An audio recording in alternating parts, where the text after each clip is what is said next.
welcome back to the Mental Game Podcast. I'm your host, Sam Brief, and first off, I know it's been a while. I've been knee-deep in college and G League basketball broadcasting seasons, which is why you haven't had a mental game in a while. We're back, and better than ever, because someone from the national champion Indiana Hoosiers is joining us on the mental game today. I don't know about you, but I sit back and I watch the incredible story of Indiana University football and how they went from the worst, losingest program in college football history to 16-0 national champions and kings of the college football world. And I think there's a lot of mental game that goes into that. I listened to the interviews with head coach Curt Cignetti, with quarterback and Heisman winner Francisco Mendoza, and I see a team that is so mentally powerful, so mentally balanced and composed, so I had to get someone from the department. Today on the mental game, we've got Dr. Troy Moles, a sports psychologist who is the director of counseling and sports psychology for the Indiana Hoosiers. And with Dr. Moles, we go all in. We're talking football. We're talking the effects of revenue share, NIL, gambling on student-athlete mental health, what his day-to-day looks like, how the transfer portal affects things, and what are some of the differences between a U.S.-born student-athlete and an international student-athlete in the realm of mental health. So with Dr. Moles, we really get a bare all on sports psychology at Indiana and in NCAA athletics. I know if you're a mental game junkie like me, you're going to love this interview. So without further ado, here is Dr. Troy Moles in 3, 2, 1. And now we welcome Dr. Moles into the Mental Game Podcast from the very, very festive town of Bloomington, Indiana, where they're still celebrating a natty. Welcome in, Dr. Moles. Thank you for having me. It's a good time to be Troy Moles, right? You've been at Indiana for 6 years. You just won the football national championship. Yeah. Your last institution, Miami, Ohio, is 23-0 in men's basketball as we tape this at the beginning of February. So I think it's a good time to be you. Hey, it's not bad. I did notice the Miami of Ohio 23-0. I saw last night they won by 2. Yeah, they're keeping the streak going. It's exciting. Everything you touch turns to gold. Is the Mental Game about to become the #1 podcast on Apple and Spotify? Hey, if we have anything to do with it, why not? I love it. I love it. Well, take everything to one. If we're going to be #1, we better get the ball rolling. So I want to start on the note of that football national championship, which me as a Big Ten alum and a Big Ten fan, still processing what happened with Indiana football, going 16-0, winning the national championship. So the phrase championship culture was thrown around all the time, on the broadcast, in the media, a lot of people talking about the championship culture. So for you, having been working as a sports psychologist in many institutions and fields, what is championship culture? Yeah, it's a great question to start. For me, championship culture is really, setting the stage for what you want your culture to be and keeping it consistent.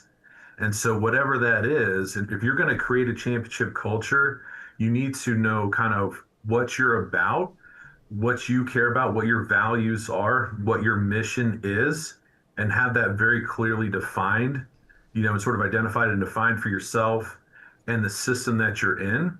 You have to know and how to communicate that with the people that are in your system, whether they're your lieutenants or assistant coaches or, co-workers or what have you, and as well as with the people that you work with or overseeing or supervising or mentoring or coaching, and kind of have your values, your mission very, again, clearly outlined, defined, and then sticking to that and keeping it, again, consistent and not wavering from that and keeping it throughout the whole year. I'm hearing consistency and I'm hearing the system, which I feel like when people talk about sports psychology and mental performance and all these big picture things, it's often very focused on the individual, right? How do I get my mind right to perform and to have balance and all these great things? We don't often talk about it with a system, with a team. So what have you learned and what do you teach at Indiana in that realm? Yeah, well, I think, certainly, and in terms of the work that we do work with individual student athletes, but then we also work with those teams or systems at times. And so what we have seen and in general, we see in our field is that the system really starting at the top, and looking at that from a system-wide standpoint has such an enormous impact on the individuals within that system. And so we really have to look at it from that broad standpoint and determine, okay, how is the system as it is? Is it functioning optimally? Are the things we need to work on? Because we know that's going to set the tone for the individuals that are working or competing within that system. And so if we have a healthy championship culture, the individuals are much more likely to thrive. If it's not as good, it's going to be tougher to thrive in those environments. And that's the goal at the end of the day, thriving in the Thriving. environment. You're looking Yeah. for each student athlete, each coach, each team to thrive in their environment. I want to get into the nitty gritty of what you do, but first, I'd love to learn a little more about why you do it. I know you were a student athlete, Allegheny College up in the great state of Pennsylvania. And am I right? You wanted to be a computer scientist before a mind scientist? Yeah, so I went into college. I was actually a computer science major to start. And then along the way, it was a liberal arts school. And so they made us, select classes from different areas. And psychology was one of the main areas that I had an interest in. I was just like, just thinking about how do people work? How do they tick? What makes us who we are and what motivate our motivations and what affects us? And so I started taking some classes in psychology and had a professor encourage me, said, hey, you know what? You're doing pretty well in this. You're pretty good. So maybe you think about picking that up as a double major. So knowing me, double major, student athlete, let's do it all. Let's get it. So yeah, that's how I first got interested in psychology. So that's how you got in. How did you then get hooked and decide not just, oh, I'll take a Yeah. couple classes in this thing, but actually dedicate my life and career to it? Yeah, well, I think one of the things that interested me about sports psychology in general, and this to me, I never even heard about sports psychology when I was a student athlete. So it's amazing to see how far things have come nowadays and how much more exposure there is to the field and how many more folks know at an earlier age what it is that we're about. But what I learned as a student athlete was that the mental aspect to what I was doing, even though no one explicitly said it to me, had an enormous impact on how I know that I performed and also how my teammates performed. And so team has always been really important to me. And I would notice, hey, my teammates that feel kind of more stable, kind of mentally and emotionally, I tend to know what I'm going to get from them. Whereas the ones maybe, and I didn't know what we might get from other folks. And so that's something I prided myself on. I try to be very consistent. And I started actually engaging and doing some mental skill stuff myself, such as like trying to do deep breathing to regulate my emotions and energy before a race, or doing self-talk. Like I started talking positively to myself, giving myself sort of, this confidence building statements. I didn't know what I was doing at the time, but then when I got into the field, I learned, oh, that's what that thing is. And so I was like, oh, this is all right. So there's something to this. And so, kind of learning from there, just was fascinated with it and hooked onto it ever since. I've just been very intellectually stimulated by, this whole field. It's really amazing to think that not even that long ago, I mean, you're a young guy still. You could be a student athlete and barely even know Yes. what sports psychology means. Exactly. And now, am I right? Every Division I institution has at least, or most have at least one person on staff dedicated to this, if not a whole department. Yeah, so within the Power Four conference, I'm pretty sure everyone at this point has a dedicated mental health clinician or sports psychologist on staff. If not, they would have someone to immediately refer someone to from a student athlete standpoint. So the NCAA has actually come out and said they actually require each member institution to have a quick and easy access referral system to a mental health clinician or a sports psychologist for all of their student athletes. I see how much this is covered now. I mean, I'm one of the people covering it, right? Mental health, sports psychology, these things are discussed on TV, in the papers, on social media a lot. But people often use these as like synonyms for each other, right? Mental performance is not a synonym of sports psychology. And I know you, as a doctor, you've been at Indiana 6 years, you dip your toes into a few of those different things when you work with student athletes. You might have one session that looks a lot different from another. So to the layman, to someone listening to this who's not an athlete, maybe not even practicing, what's the difference between mental performance and sport psychology? Yeah, great question. So, sports psychology, if we think about what true sports psychologists are trained to do, is that they really are kind of, if we think about it as dually trained. And so, in essence, and if we even think about mental health as being on this continuum, we can think of, a lot of stuff that we do that we meet with individual athletes on is going to be more, let's say, clinically focused. So a student athlete might come in to meet with us and they might actually have a diagnosable mental health condition, such as an anxiety disorder, depressive disorder, eating disorder, something like that, where we would say, okay, hey, here's what's going on. And we have some clinical levels of treatment that we can help you kind of be feeling better and kind of get you back to where you want to be, because those things actually interfere with their functioning and being a student athlete or a student, well, the student piece, the athlete piece, or the social piece. There's another piece kind of in this middle of the continuum where we see it as we meet with student athletes about everyday concerns. And so those are the things that all of us as human beings deal with. And I know a lot of times we like to think that athletes are these, invulnerable gods or something, but they deal with stuff just as the rest of us as humans do. And so relationships is a huge thing that we talk about. That communication, managing stressors, injury recovery, grief and loss, those types of things. And then when we get into the other end of the mental health continuum, that's where we get into specifically what you're saying is mental performance. And that's really the optimal mental health functioning end of this continuum. And that's where we get into things such as specific mental skills training, which is the dual training aspect that we have, where we're trained to help people become very optimal in their thinking, learn mental skills that will actually help improve their performance and consistency, maybe their confidence. Maybe we're teaching them leadership skills, things of that nature. So they're all things to really take their game to the next level. But they're not dealing with there's no pathology there. There's no underlying clinical mental health condition they might be dealing with. So really different what I'm hearing, right? Because one is more clinical mental health conditions, and the other is, hey, I'm a football player. I want to go to the NFL and be the best quarterback I can be. How do I make sure my performance is the best possible? Yep, absolutely. So some of it's like, yeah, so in that way you could think of it as a deficit, like we're helping someone overcome maybe some deficits or challenges on the clinical end, but really how do I make myself even better on that optimal end of functioning? And that has become so tricky in college sports, hasn't it? I mean, I think of your tenure. You laid the groundwork down at IU right around 2020. We're talking 6 years ago.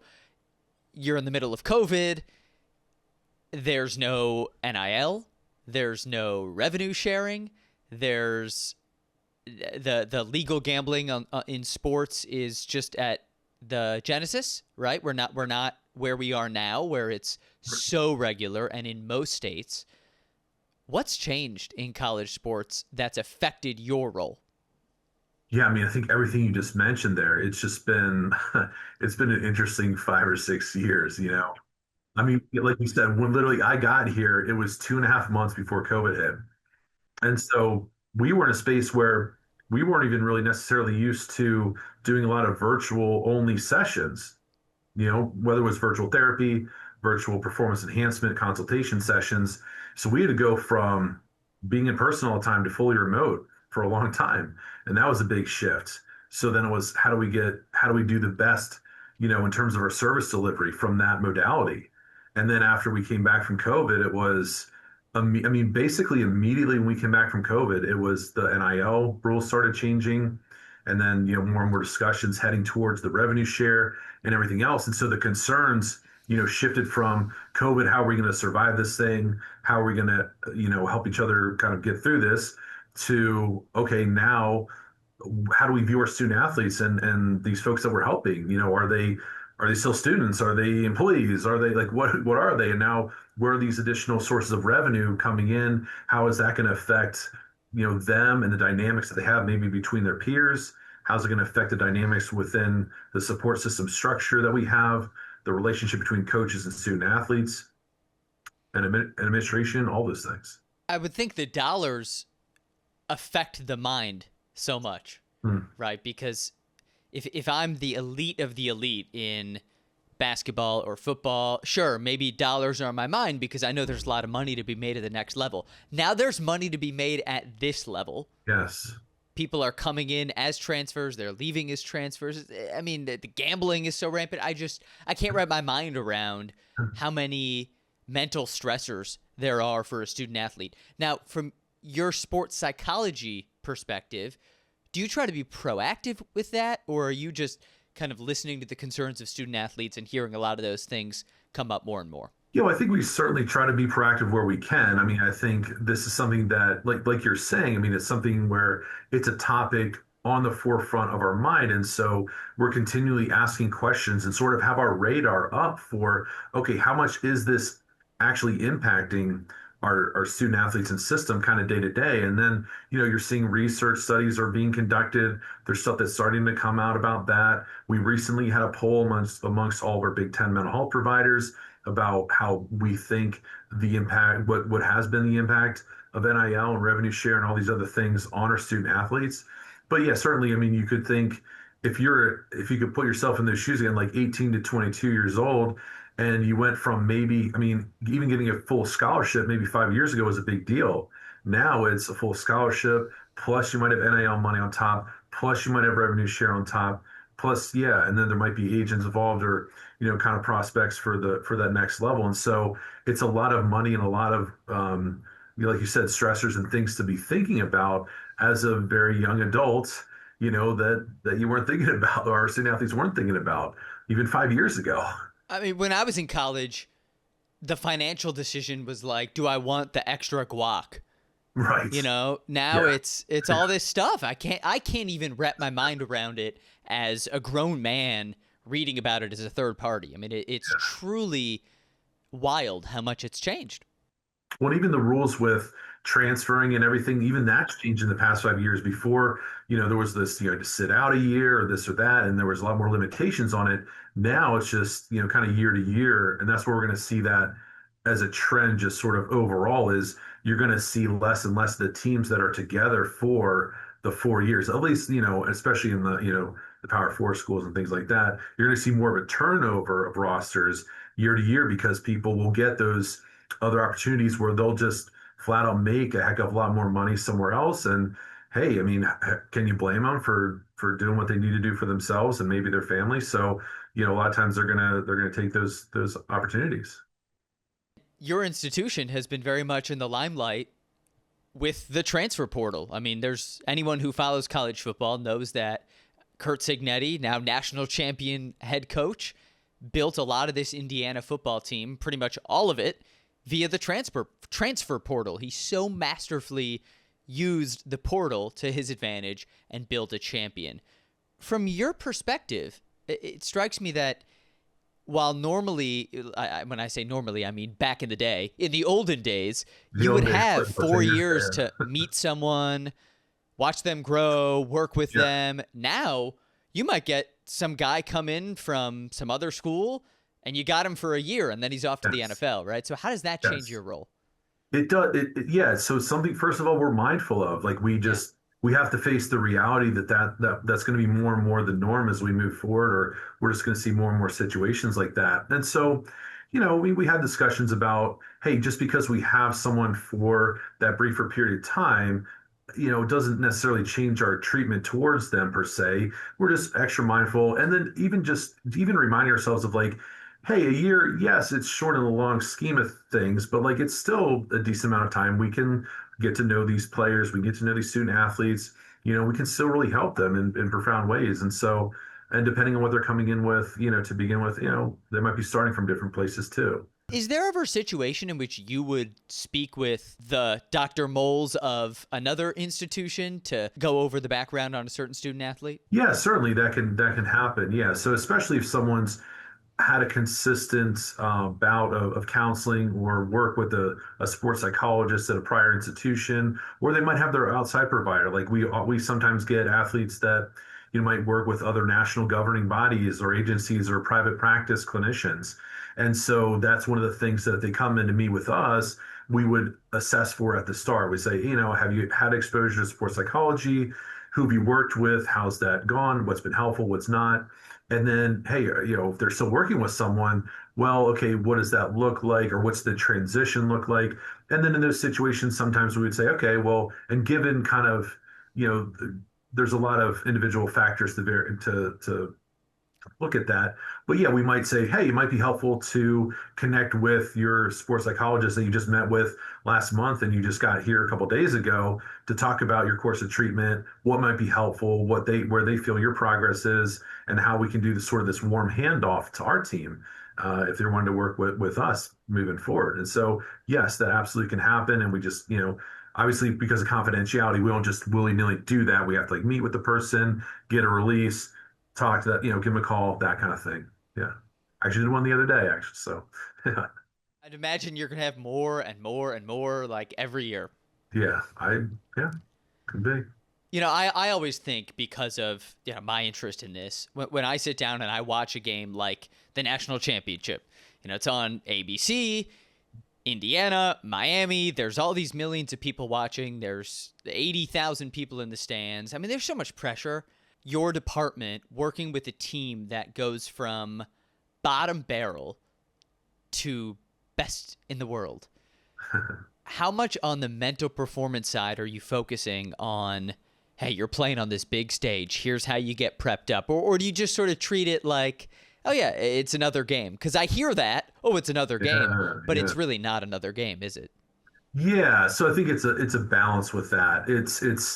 Can we acknowledge that yes, it's not just another game, like we can't pretend that it's not, but the key is to then, accept that part, but then also, we were talking about culture at the beginning. How do you keep what you're doing the same every single day, every single week, no matter what? Because whether it's the championship game or your first game, if you start doing things wildly different, especially at the very end, if you all of a sudden think, oh, we're in the championship game, now we have to do these extra special things and extra special whatever because of the game, well, guess what, you're going to be more nervous, you're going to create more nervous energy in the system because now you're doing something that you aren't used to. We do much better as humans when we do the same routine. We know, and we know what to predict. It's consistent. We trust it. We have confidence in it, and we just keep doing the same thing. So I will say to folks sometimes, I love when I see a coach, especially being interviewed during championship week. And I have heard coaches say this before, and because the reporters will always say, hey, what are you doing differently, given that it is the championship, the Super Bowl, whatever. And I love it when I hear coaches say, nothing, nothing different. We don't treat it, we treat the same exact way. And I'm like, yes, that's the key, because the players know. You don't have to tell them, right? Like they know but you being consistent, treating it the same way, not, doing the same things, it's going to instill that confidence in the players. I would think if I saw my coach acting differently or like Yeah. really tight or changing our schedule in some way, that'd throw me off. Yes, exactly. I think I read that Signetti eats the same order of Chipotle like 500 times in a year, right? I did see that in I the mean, he's a master of copy paste. I think it's just like rice, pinto beans, and chicken, and nothing else. they actually made. I saw they did make a special bowl. The I Win Bowl. Yeah, that would bowl. Yeah, Yeah, so Google me, I win. big thing. Yeah, So, I mean, I think of consistency, right? Yeah, you want yeah, to be yeah. consistent in your mental performance. Why not be consistent in the Chipotle order? Man, this is like the third time we've mentioned Chipotle.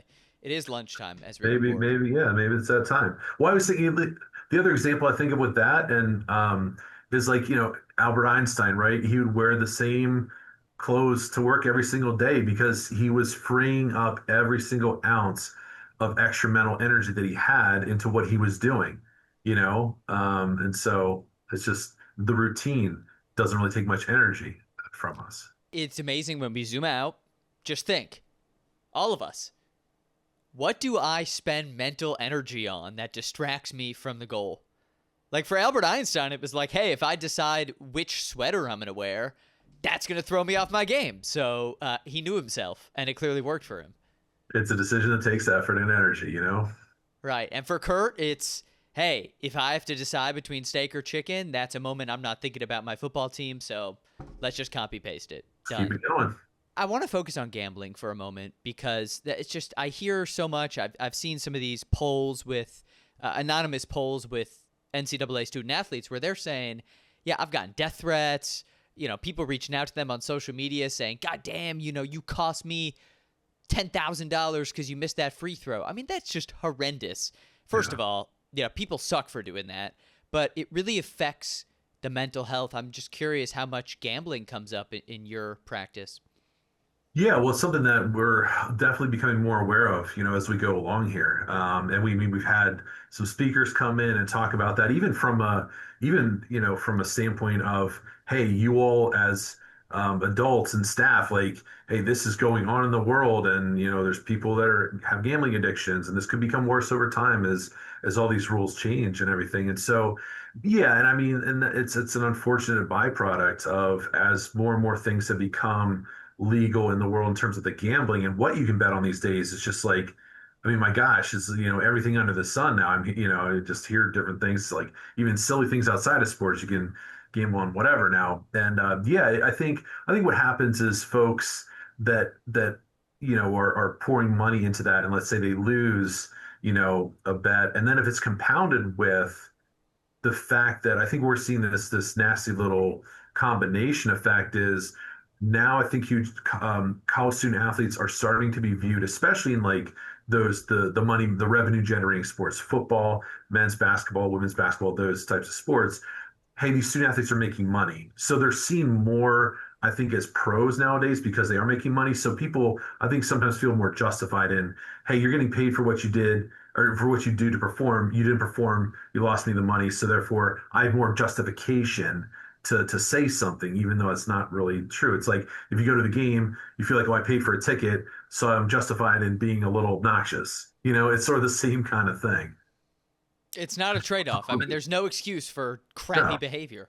No, no, no. And again, especially 18, I mean, we're talking for the most part, 18 to 22, maybe 23, 24-year olds, that are getting this kind of stuff. I wonder if someday it's going to be 18 to 30-year-olds. Well, it could be, I think we're going to see more and more student athletes, coming from even maybe other countries or something. And I think we see that it's like, they had maybe they did something else in their other home country and then they got an opportunity and maybe they can make more money in the NCAA than they can make in the pros somewhere else. So why not give it a shot if you never exhausted your eligibility? There's such international flavor in the NCAA. Every school. I mean, I work as a basketball broadcaster. So when I prep for a game, I'm seeing 6, 7, sometimes 8 different countries represented.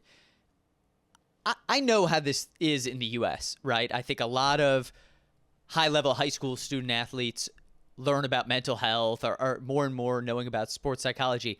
Honestly, I've got no idea how it is in other countries. So I'm curious for you, what have you learned about what some of these international student athletes think about mental health as they come into Indiana?